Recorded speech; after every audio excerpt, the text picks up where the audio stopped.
he feels that the title "Stray" is kind of symbolic of your career so far, because it seems like each album sort of reflects changes, you sort of weave about stylistically. Right. What accounts for that? Do you, when you go into the studio or when you start writing material, do you think, well, I've got to come up with something different from the last record? Is that what you bear in mind, or is it just sort of a natural evolution? No, I think it's more by accident than design, and it's just the fact that I've got a really eclectic record collection, and one day I want to be Wes Montgomery, and the next day I want to be Anita Baker, you know. So it's purely by accident. And on this album, this is the most varied album I've made in terms of the styles in the one album. So I think the title is symbolic. Yeah. Do you think you're the type who's like immediately influenced by what you're listening to on the spot? Absolutely, yeah. I mean, I think 50% of what I do is original, you know, and I put my own stamp on it, but 50% of what I do is just sort of regurgitated. It's really, I really wear my influences on my sleeve, and I don't mind that. So I'm not really copying, I'm just kind of celebrating what's going in the music. You heard that you were listening to the Stone Roses and Happy Mondays these days, so are we to assume that some of their style is evident in the music? Well, maybe on the next album some of that will rub off. I just, you know, the Happy Mondays I went to see them play Wembley recently and they were just fantastic. They really reminded me of a band from Manchester called The Fall that I grew up with, and I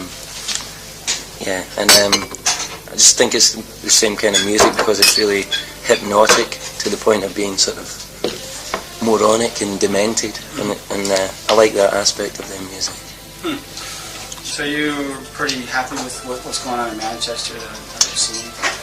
Yeah, well, you can call it a scene, but I'm just happy when any good records come out. There's so many records that come out every week in Britain, and so many records come out every week in Britain, and so many of them are pretty bad, you know. It's like there's only two kinds of music, good and bad, as far as I'm concerned. No, it seemed to, you know, you said you could be influenced by what you're listening to. How about something like house? Do you think if you got into that, you'd start to use programming with chips and whatnot? The first thing is that I did write some house music about 2 years ago. Oh, you did write something? Yeah, but it never came out because it's not my natural style. I think I'm more of a guitarist than anything. Did you actually record it? I recorded it at home, and I thought about finding a female vocalist to do the songs. But it was more like Chicago house, it wasn't like British house or deep house, you know. And also, I should say that on our last album, which was called Love, I spent about 1.5 years programming and playing keyboards and things like that. And when we took that album on the road, I found myself in the position of being a guitarist singing again. And I really sort of rediscovered the guitar and fell in love with it again. That's why we didn't use any of that on the new album, because it's much quicker just to tell the drummer to play it, you know. At least very open to that as an approach then, working with programming machines and stuff. Oh yeah, I think you just use what's right for the job, really. So Johnny Thunder, and I'll raise my glass to them. Better man than I am.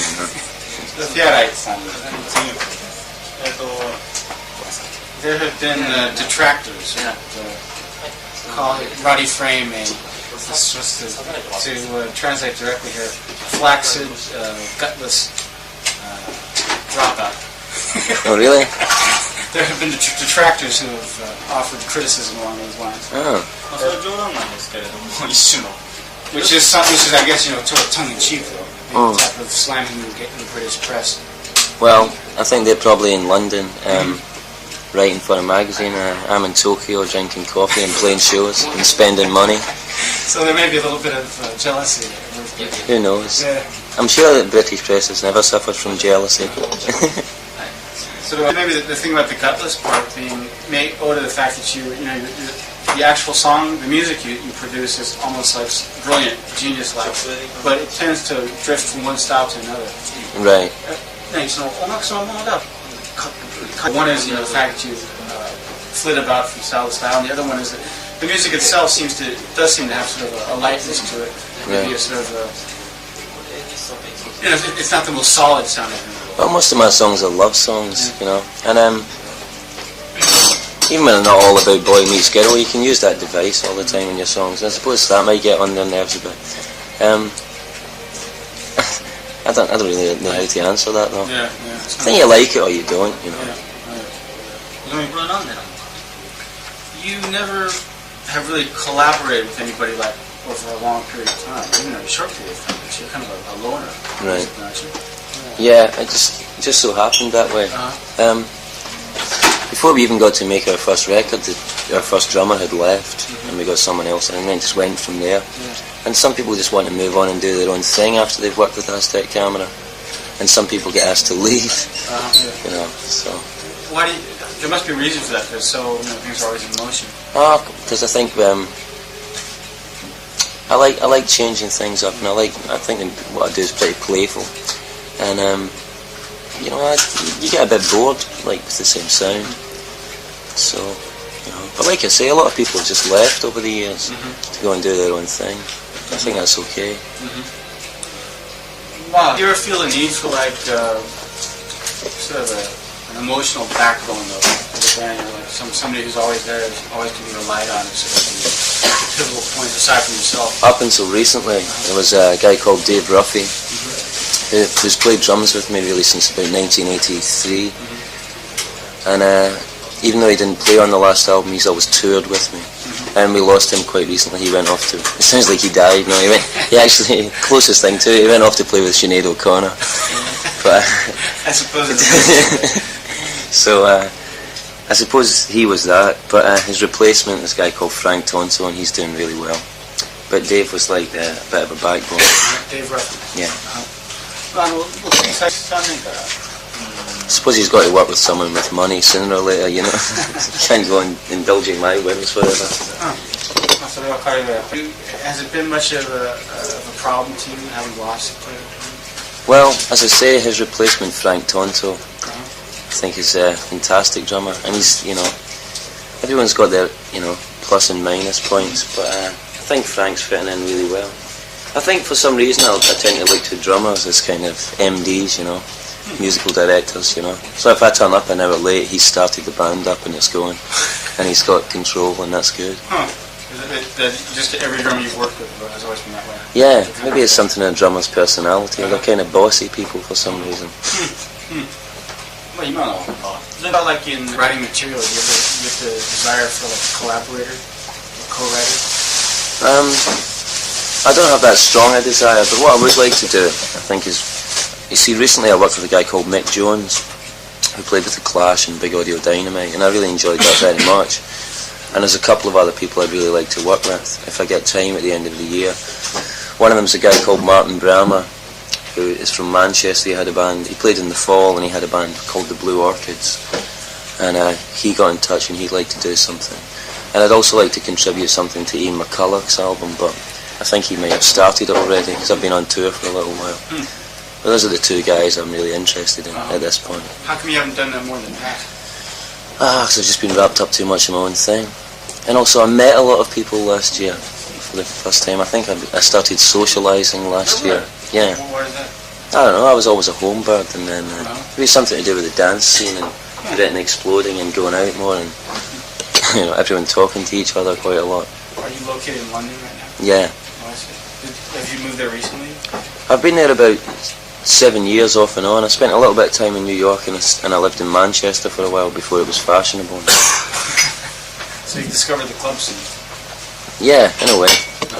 Yeah. So it's better than it's been for a long time. In Brahma. Brahma. Like the Hindu Buddhist thing or whatever, it's Brahma. I see. What got you out of the house, do you think? Why did you start doing it? Boredom, probably, more than anything else. Is there any one event in your life that's something that drag you out? I don't know, I think it's just the fact that I think British musicians, you know, pretty much keep themselves to themselves. You can go to the pop show there called Top of the Pops, and everyone will stay in their own dressing room. For some reason, I don't know why that is. I think it's reflected in the British press as a kind of elitism or a preciousness about what people do. British people are doing it. And yeah, right. Most open and friendly people in the world. And it seems to be breaking down a little bit, I think. It's nice. Do you think that's for everybody or just for you?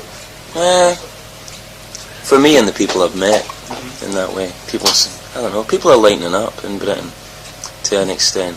I don't know if it's something to do with that terrible drug ecstasy that everyone takes when they go to clubs, but people seem to be getting much friendlier there for some reason.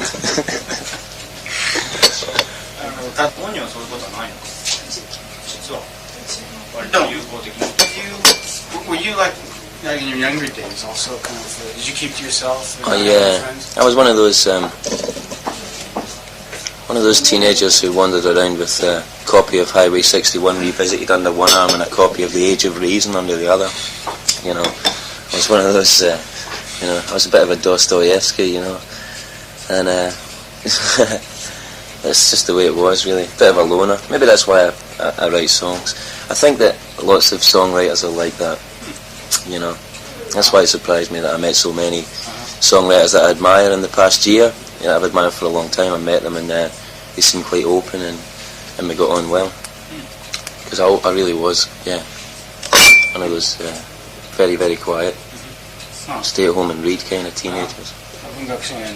You got married around the time of the last album? Yep, just before then. Do you think that's contributed to your things that change in your personality? It's difficult for me to say because it's hard to be objective about that. But I would say that, I find as I get older I got less self-conscious. And I think that happens to everyone, really. And you open up a bit and you become a bit more careless, I think. Less precious about what you do and less self-conscious about it. And less shy. And I think that's probably a natural development. If my marriage did contribute to that, then I think that's good. It's just another positive, it's another thing in her favour. Okay, I'm taking it on. Arrogant, self-centred person, I think it's just let me know that that's what I am for sure. Well enough, it's like looking in a mirror, you can see what you are. Do you think that sort of your personality in that respect has influenced your music, and that you've always insisted on doing what you want to do to the end? Yeah, there's no other way I could do it, really. Yeah. Do you continue to be that way? Do you think you can be careless to the point where you can allow the opinions of others to sort of influence the music in the final stages? Well, I've always been like this, It's like when I'm writing my songs or when I'm putting a band together, it's a bit of a dictatorship, It's my own thing. But when we get in the studio or on the road, I find it becomes much more democratic. When I'm in the studio, I'll drag in the receptionist and ask her what she thinks of the bass part. And people sometimes freak out because they're not supposed to comment on the star in the studio's music. But I ask everyone's opinion, from the guy who's like second engineer to like whoever's in the room at the time. Wait, is that part of your dictatorship, or is that something new? No, that's something over the past few years that I find myself doing. I just leave the door open and anyone who wants to walk in and comment can. Oh, so that's been a major change then. In the past, you used to be more of a dictatorship. On the first album, I was quite precious about it. But now you sort of opened up. And I think everyone's opinion's valid, whether they can play C major 7th or not. But will that actually lead to your change in music, though? I think the music's changing. I think it's becoming more open and more influenced by other people. The last album took a rather soulful direction, you thought. And he had almost got, he was under the impression that you were going to stay on in America, not return to the UK. Was that a possibility for some time? Why did you return to the UK? Well, no matter how much time I spend out of the UK, I tend to think of it as my home, and even though it's kind of gone downhill in the past 10 years, coincidentally, I just think that there's still a good spirit there, and it's where I'm from, it's where I feel most comfortable, I suppose, and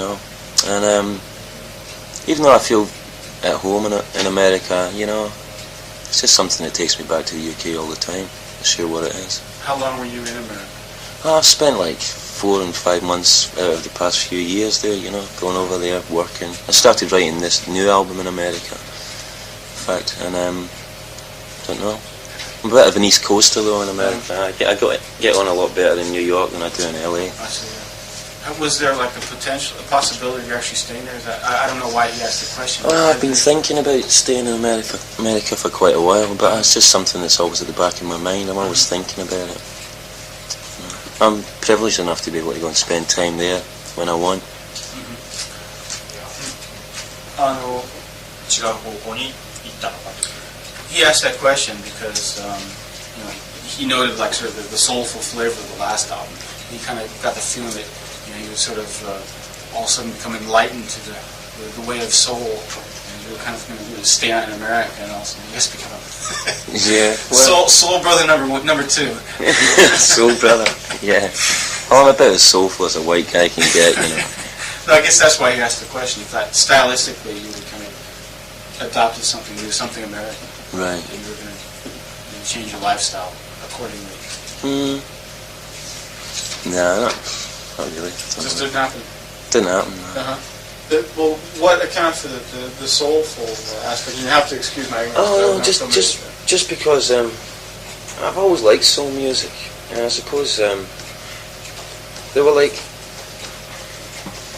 4 people who really influenced the last album, and one of them was a Scottish band called the Blue Nile, and there was Scritti Politti, Anita Baker and Luther Vandross, and what ties them together is really their production values.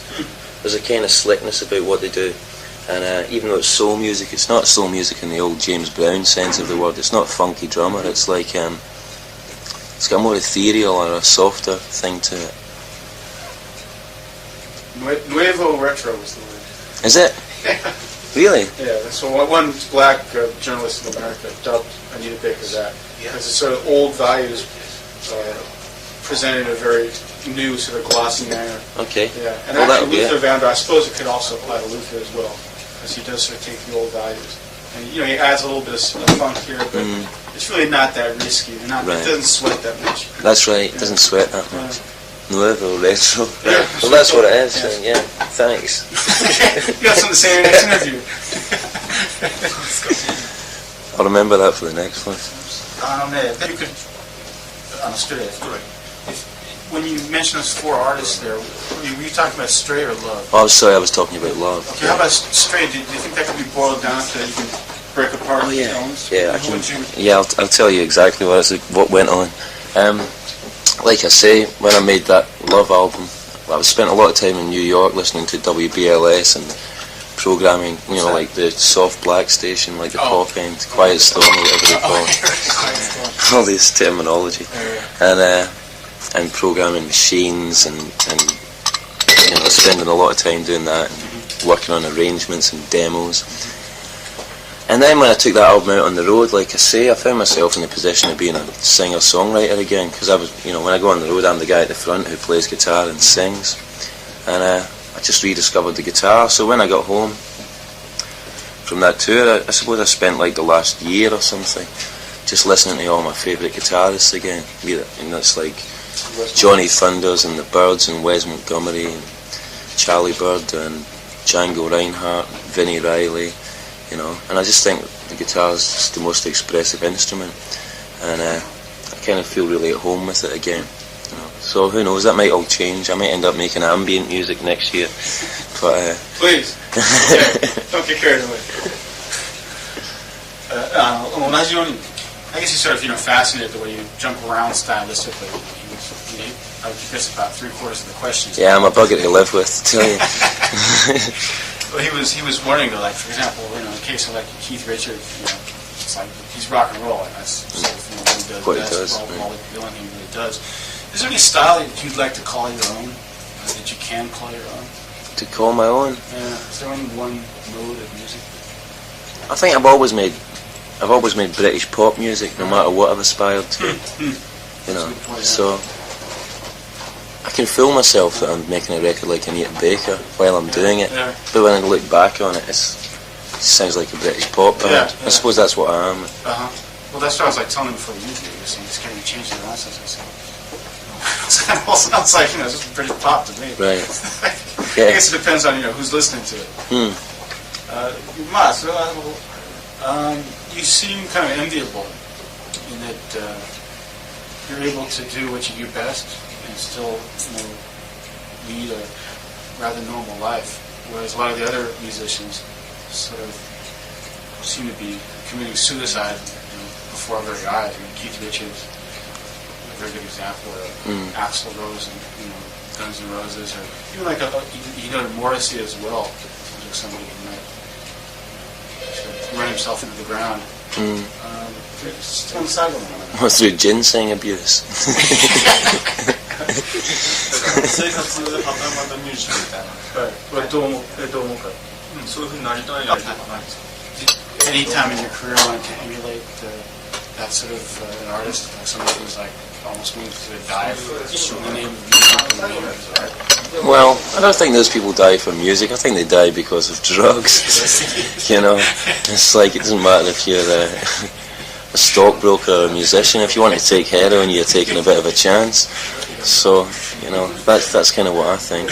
And that's fair enough. I think people go their own way. Personally, I find that thing a bit boring. I mean, I like to party with the best of them, you know, but I don't know, every junkie I've ever met, it's just been really boring. It's like they can't stay awake while you're speaking to them, you know. And I don't find that very dangerous or fascinating. I just find that kind of dull. なんていうのかな。それはもう別に命をかけてね、彼には。So let's put it this way then. There is such a thing though as like as artists who sort of put their life on the line or almost seem to burn themselves out for their art. Have you ever wanted to be that way? Well, I think I put myself on the line because I think when I write songs I think they're pretty open and I leave myself pretty vulnerable, but I've thought about that and I think that's my job really. I think someone's got to do that. Might as well be me. And yeah, I mean I write about personal things and I try to write quite honestly. So in that way I'm putting myself on the line. But I'm not really sure what you mean by dying for your music. I mean, I don't really think you can put guitarists in the same league as like a Van Gogh or something like that.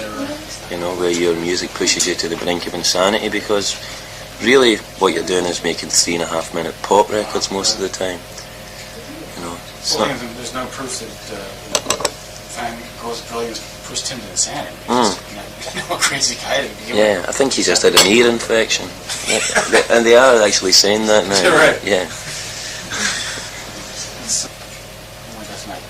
その人はね、An interview with the lead vocalist for Prefab Sprout. Yeah. Whose name he can't recall. Paddy. Paddy, that's Yeah. Paddy McAleer. That's right. And he was saying how when he writes music, he really does not have the time or patience to put up with anybody and sort of trashes the room and stuff and really can't control himself when he's writing material. Do you ever get that way, or would you? I do lock myself out of the way quite a bit, but like I say, recently it's become easier. For the first time I've actually sat down in the studio and written songs. I wrote one in like 45 minutes while the engineer was at the bar last time, and I suppose it's just becoming easier for me, you know. But yeah, I know what he's saying. Yeah, you can get pretty wrapped up in it. Yeah, but these days I tend to think that when it's not coming and it's not flowing, then it's time to go and watch a movie and come back later. You know. それはね、昔は人を前にしてとても曲 now are striving more for a sense of oneness with the audience. That's what he feels. They seem to be placing more emphasis on live performance than on records. Right. How about in your own particular case? Well,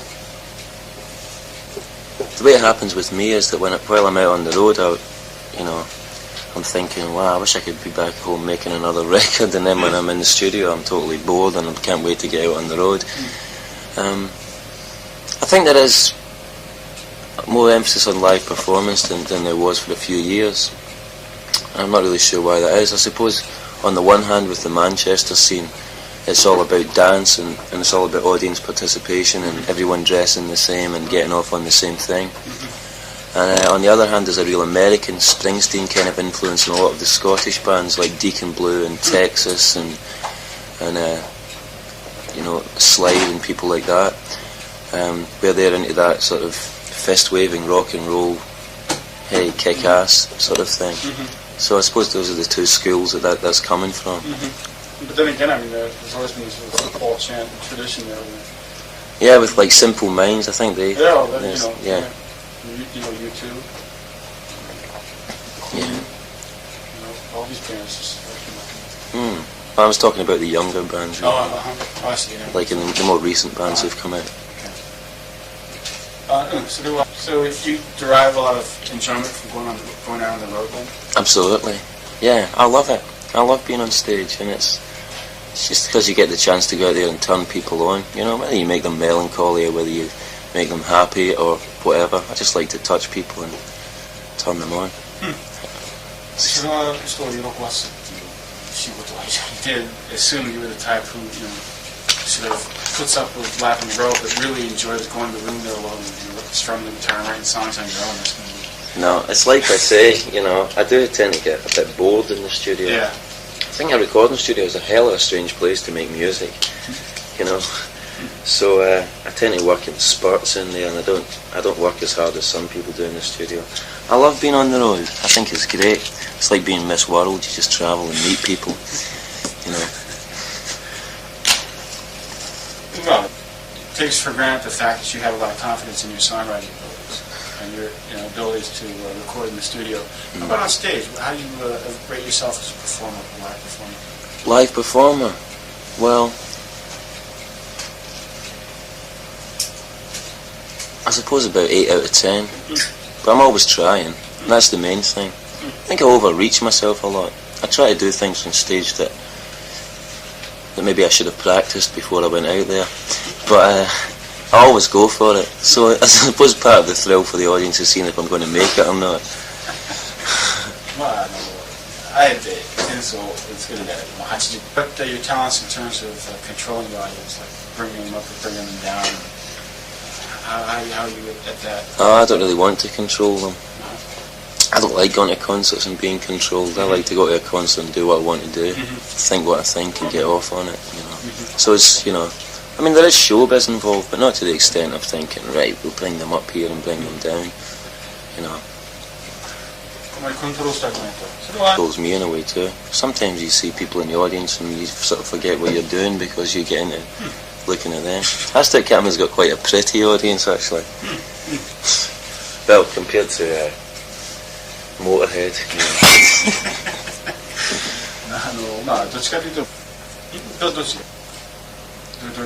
I guess it was from your first album, Walk Out the Window. Yeah. There was the one, Faces of a Strummer That Fell From Your Wall, which he assumes sort of symbolizes a farewell to punk. Right, the death of punk. Death of punk. And now you've been performing, writing with Mick Jones. Did you actually perform with him? Yeah, he came and performed at a few shows in Britain. Oh, I see. What exactly is the connection? we collaborated on a song together on the new album, Mick and I, and it came out great. That's the one I wrote in 45 minutes. It just seemed really spontaneous and getting back to old values. And what song was that? it was called Good Morning Britain, which is a kind of sloganeering, punky, Clash kind of song. And yeah, I suppose there's a resurgence of the punk attitude in what I'm doing now. You know, so it's become more spontaneous, a bit raunchier, if you like. Well, I've met Mick a few times at various like gigs and festivals and rehearsal rooms. I mean, I never really spoke all that much. To tell you the truth, I've always been a little bit in awe of him because I was a real fan when I was like 13 years old. And last year, Mick had a sort of near-death experience and ended up in hospital. Yeah, he caught pneumonia because he got chicken pox from his baby daughter when he was on the road, and it developed into something in his lung and all this kind of stuff. And he came back from that with this kind of real optimism and everything. And we had like a 2 or 3 hour conversation in a rehearsal studio one day by chance. And we talked about the state of the nation, and I went off and wrote that song really about our conversation and about, you know, it's very much based on the Clash and things like that song. So I don't know, Mick seems like more optimistic than me and more spiritually aware, but then I suppose if you have that kind of experience, it tends to bring that out in you. Yeah. I guess when you covered Van Halen's Jump, you were kind of parodying the macho side of it. Well, yeah, it wasn't so much supposed to be a parody, or everyone saw it as being very tongue-in-cheek. What happened is that I went to see Van Halen play because I quite liked them, and I think it was my 21st birthday, and I was in Biloxi, Mississippi, and I went to see them play, and David Lee Roth assured us that Biloxi, Mississippi was the rock and roll capital of the world. Right? I'm sure he says that to all the audiences. And there was something kind of sad because it was my first big real metal concert, and there was something kind of melancholy about it that I can't explain, in the same way that I find Kraftwerk can touch me emotionally when it's such cold music. And I went back to the hotel room and started playing the song Jump, which was like my favourite song of theirs, and I was sort of slowed it down and it sounded like Sweet Jane by the Velvet Underground, and then the words took on a new meaning because I think it's quite a sad song, really, you know. I think it's, I don't know, it seems kind of, yeah, might as well jump. So that's more what you wanted to get across in the... Yeah, I wanted to get across this, the pathos, the sadness of the song, I suppose. This may be a phenomenon limited to Japan, but there are a lot of people in Japan who just picked up on sort of the first and second Aztec Camera records. After that, sort of abandoned the group, and you sort of changed your ways and you're no longer worthy of the devotion. Is this something you've ever heard about before? Well, I think what happened was that on the third album, when I went off and did all this programming and stuff, we talked about Luther Vandross and all that. That was Love. Right. Yeah. I think people, maybe some people saw that as like being too commercial or something like that. But they didn't understand that that's exactly what I wanted to do. Yeah. You know, is make that kind of an album. So yeah, I think if that's the case, then that's probably why. It's really common here. I remember we did an interview with was it Everything But the Girl? Yeah, Everything But the Girl. Yeah. Okay. The interviewer was accusing him of like selling out, using Tommy Lipuna. Yeah. And, using all these studio musicians and stuff. Well, that's exactly what happened with me. I went and worked with Tommy Lipuna and he used like, Marshmallows and all that. But they were saying, well, look, we'd always wanted to work with you, top grade musicians. We didn't think we were good enough. Yeah. We achieved that sort of status, and they accepted us. So they had felt they had arrived. Yeah. When you come to Japan, this guy's accusing them of selling out and stuff. Yeah. So you get that a lot here. Well, that's okay. I think that's fair enough. You know, I mean, I think if people don't like your records, they just shouldn't buy them. I don't really expect people to like everything that I do. Well, again, Walk Out to Winter. Walk Out to Winter, where I'll be there. Chill will wake you high and dry, etc. This seems to be some sort of a reflection of sort of a positive resolve on your part, resolve to do something. How would you interpret this? How would I interpret it? And if it is some sort of a resolve on your part, is it still with you? Is it some sort of commitment to do something? Well, I still see what I do is pretty emotional and pretty kind of spiritual, if you can use that word. I mean, I think that when I was writing that song, it was probably just about... I think I wrote the song at night, and it was about, like, in the cold light of day, I'll still be there. You know, no matter what happens. It is about a kind of commitment. It's like it's a commitment to a way of life, a kind of spiritual way of life, and a way of treating people, and a way of holding on to some kind of moral or some kind of ideal. Even though I don't believe in God. Oh, I see. But you speak about believing in people, though. Right? Yeah. Those around. Absolutely. Those around you. Yeah, sort of belief in the human race. I think the human race is incredible. You might also want to elaborate on the song Knife. Oh yeah, Knife. Because that was written in America, and it's basically about being on the other side of the ocean from your lover. Huh? Is that right? Because I can remember, we actually talked to you about it. I forgot how many years ago. Maybe 4 years ago. Maybe three or 4 years ago. Okay. Was that right after that? After Knife? Right after that. It must have been 4 years ago. Yeah. And we were asking you about that. You were still pretty shy back then. Right. You really didn't want to talk about it. You kind of fudged. You said, well, I guess it was. You said something like it was like a non sequitur. You said it's like it's this kind of thing. No, it's just about a relationship being endangered by outside influences. Rather than people being separated. Right, absolutely. You feel the relationship is endangered. Right. There's nothing you can do about it. Right. You could just kind of drift away. There'd be no chance to. Yeah, it's about how fate can affect relationships. No matter how much you try to make it work within the two people.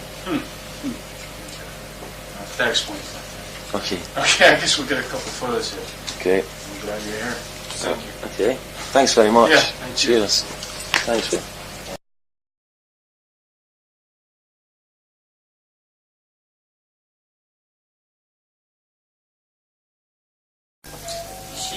feels that the title Stray is kind of symbolic of your career so far, because it seems like each album sort of reflects changes, you sort of weave about stylistically. Right. What accounts for that? Do you, when you go into the studio or when you start writing material, do you think, well, I've got to come up with something different from the last record? Is that what you bear in mind, or is it just sort of a natural evolution? No, I think it's more by accident than design, and it's just the fact that I've got a really eclectic record collection, and one day I want to be Wes Montgomery, and the next day I want to be Anita Baker, you know. So it's purely by accident. And on this album, this is the most varied album I've made in terms of the styles in the one album. So I think the title is symbolic. Yeah. It's called The Fall that I grew up with, and I just think it's the same kind of music because it's really hypnotic to the point of being sort of moronic and demented, and I like that aspect of their music. So you're pretty happy with what's going on in Manchester, the scene? Yeah, well, you can call it a scene, but I'm just happy when any good records come out. There's so many records that come out every week in Britain, and so many records come out every week in Britain, and so many of them are pretty bad, you know. It's like there's only two kinds of music, good and bad, as far as I'm concerned. No, it seemed to, you know, you said you could be influenced by what you're listening to. How about something like house? Do you think if you got to that, you'd start to use programming with chips and whatnot? The first thing is that I did write some house music about 2 years ago. Oh, you did write some? Yeah, but it never came out because it's not my natural style. I think I'm more of a guitarist than anything. Did you actually record it? I recorded it at home, and I thought about finding a female vocalist to do the songs. But it was more like Chicago house, it wasn't like British house or deep house, you know. And also, I should say that on our last album, which was called Love, I spent about a year and a half programming and playing keyboards and things like that. And when we took that album on the road, I found myself in the position of being a guitarist singer again. And I really sort of rediscovered the guitar and fell in love with it again. That's why we didn't use any of that on the new album, because it's much quicker just to tell the drummer to play it, you know. At least very open to that as an approach, then, working with programming machines and stuff. Oh yeah, I think you just use what's right for the job, really. So tell me, Johnny Thunder, and I'll raise my glass to them. Better man than I am.